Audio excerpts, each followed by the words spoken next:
There's a particular kind of morning that has nothing to do with laziness and everything to do with too many real problems arriving at once. The knee's been off for 3 days. Sleep was bad again last night.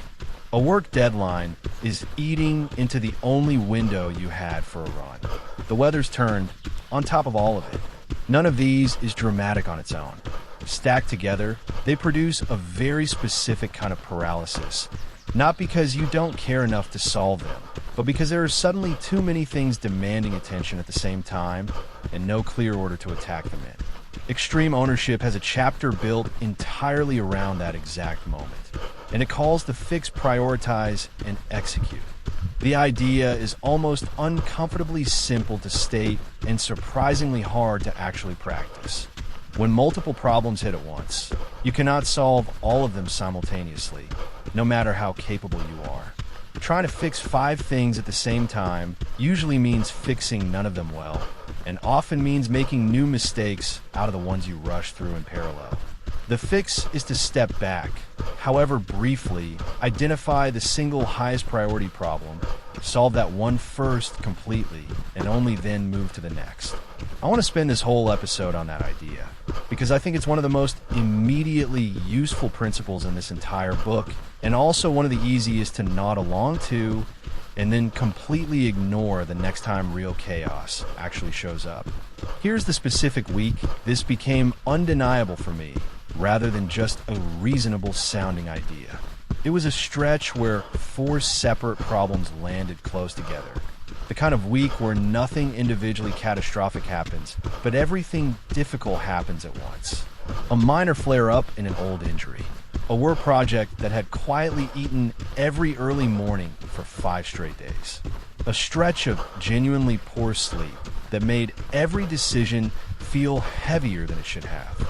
And underneath all of it, a growing sense that the whole project, the running, the channel, the discipline I'd built over the previous year was somehow slipping, which made every other problem feel more urgent than it actually was. I remember the exact moment the overwhelm actually crystallized into something visible rather than just a vague background hum.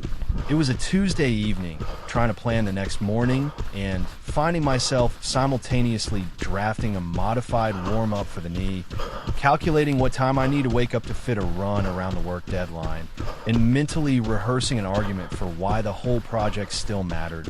All at the same time, none of it actually finishing, all of it just circling.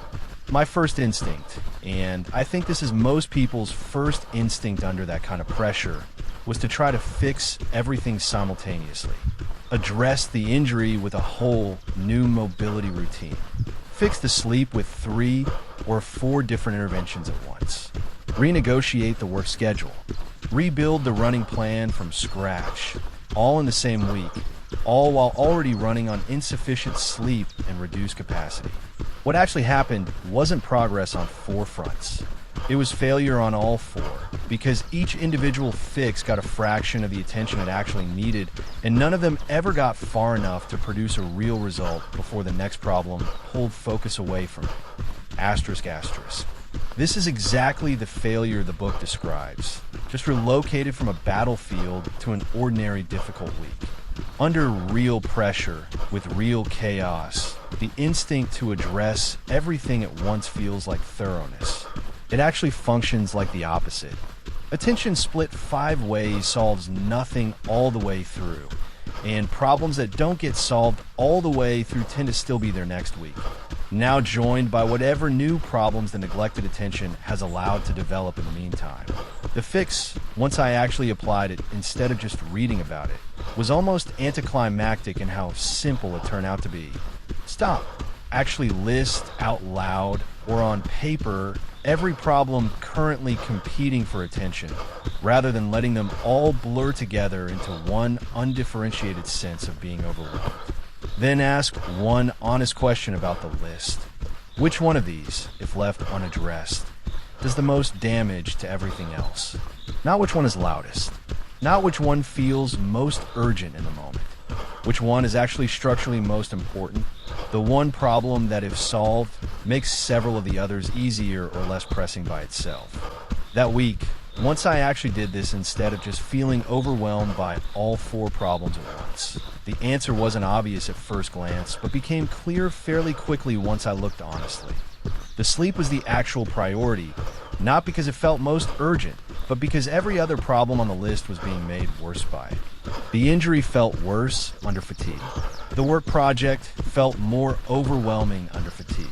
Even the sense that the whole project was slipping was, in large part, a symptom of exhaustion rather than an accurate read on reality.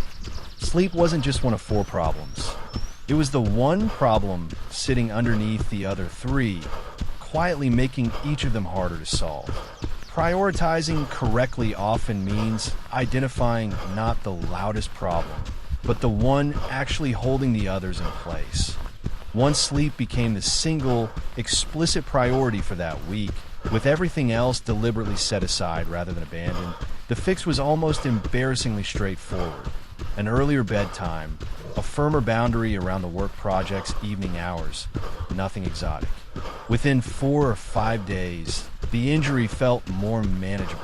Not because it had been directly addressed, but because a body getting real rest simply handles minor injuries better. The sense that everything was slipping quieted down too, mostly because it had never really been about the running in the first place.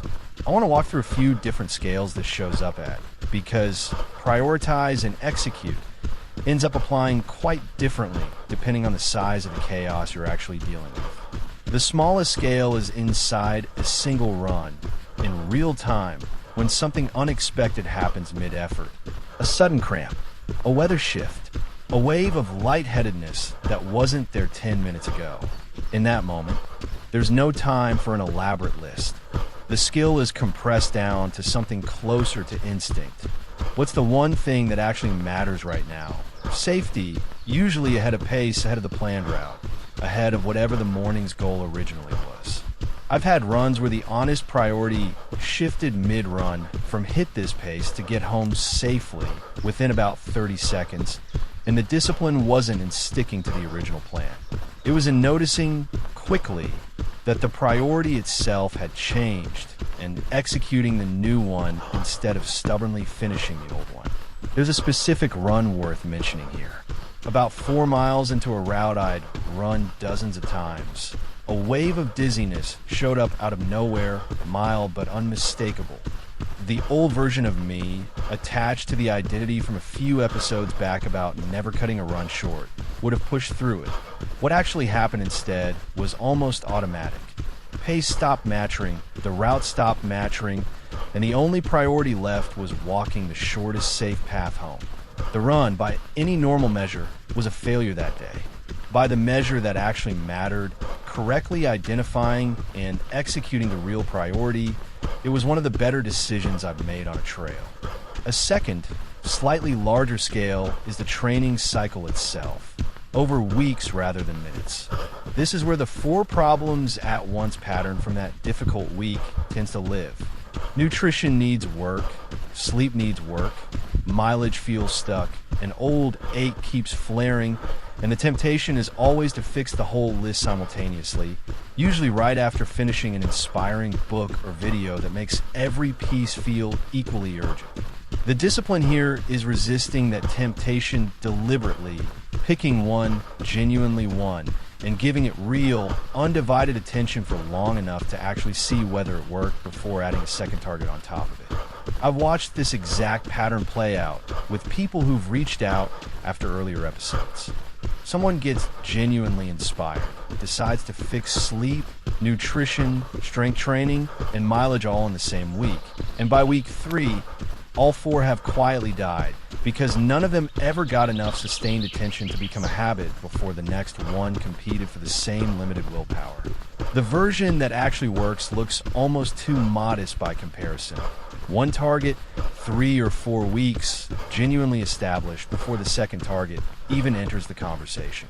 A third scale, bigger still, is the integration of this whole project with an actual life that has other demands in it. Work, family, the ordinary competing obligations that don't pause just because a training plan exists. There are entire seasons where trying to prioritize running as the single most important thing. above a work crunch or a family need that's genuinely more urgent that month isn't discipline. It's a misread of the actual priority list. Prioritize and execute doesn't mean running always wins. It means being honest each season about what the actual highest priority problem is, even when the honest answer isn't the one the training plan would prefer to hear, and adjusting the running's role accordingly rather than pretending the competing priority doesn't exist. This runs against the instinct to treat consistency as sacred no matter what. There was a stretch, a family situation that genuinely needed more presence than usual, where the honest priority for several weeks wasn't running at full intensity, and forcing the same mileage through stubbornness would have been prioritizing the wrong problem. The minimum viable version from a couple episodes back, the 3-line core, still held. The rest of the ambition around it scaled down deliberately as an actual application of this chapter rather than a failure of it. A fourth scale specific to building something like this channel is the content itself, and I'll admit this one took me longer to see clearly than the others. There's an entire list of ideas worth covering, entire chapters, entire books, competing for the same limited production time each week. The instinct, especially early on, was to try to touch on everything at once, cramming multiple ideas into a single episode so nothing important got left out. What that actually produced was a string of episodes that each did several things adequately rather than one thing thoroughly, which is, I think, exactly the failure this chapter is warning about, just relocated from a battlefield to a script. The shift that helped was almost identical in structure to everything else in this episode. One idea per episode, examined completely, rather than several ideas examined partially. This series, one chapter at a time, in order, is itself downstream of that realization. It would have been possible to compress this book into 2 or 3 sprawling episodes. It would also have repeated the exact mistake the book warns against. There's a boundary worth being precise about here, the same as every chapter in this series has needed one. Prioritizing one problem doesn't mean the others get abandoned or forgotten. The whole point of solving the top priority first is that it makes the next one easier, not that the rest of the list disappears. Setting 3 problems aside for a week while you focus fully on the 4th is not the same as deciding those 3 don't matter. It's a sequencing decision made explicitly and honestly, with every intention of circling back once the current priority is actually handled. The danger isn't in choosing to focus. It's in using "I'm prioritizing" as a permanent excuse to never return to whatever got set aside, which turns a genuine discipline into another sophisticated version of the avoidance this whole series keeps circling back to. There's a specific test worth having ready for telling real prioritization apart from that kind of avoidance dressed up in better language. Real prioritization has an explicit return date, even a loose one, a sense of when the set-aside problems get picked back up once the current one is actually resolved. Avoidance has no return date at all, just an indefinitely deferred someday that keeps sliding further out as new priorities conveniently keep appearing to justify the delay. If you notice, the same problem has been not the priority right now for months on end across several different declared priorities, that's usually not sequencing anymore. That's the problem being quietly avoided under cover of a principle that was never meant to protect it. I'll be honest about where I've caught myself doing exactly this. Strength training sat in the not the priority right now category for the better part of 4 months, quietly justified by a rotating cast of other, genuinely real priorities: sleep, then a work stretch, then a minor injury. Each individual deferral was legitimate on its own.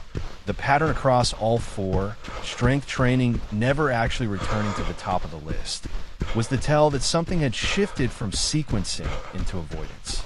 I want to add one more piece to this: making the call, even when the information available isn't complete. That difficult week didn't come with a clearly labeled sign saying sleep was the actual root cause. I had to make a judgment call with imperfect information and commit to it fully enough to actually execute. Prioritizing under real uncertainty requires a willingness to decide anyway. Commit to that decision completely for a defined stretch and adjust afterward based on what actually happens, rather than waiting for certainty that chaotic situations essentially never provide. It's tempting to treat the prioritizing step as a purely analytical exercise, waiting for the picture to become clearer before committing to one problem over the others.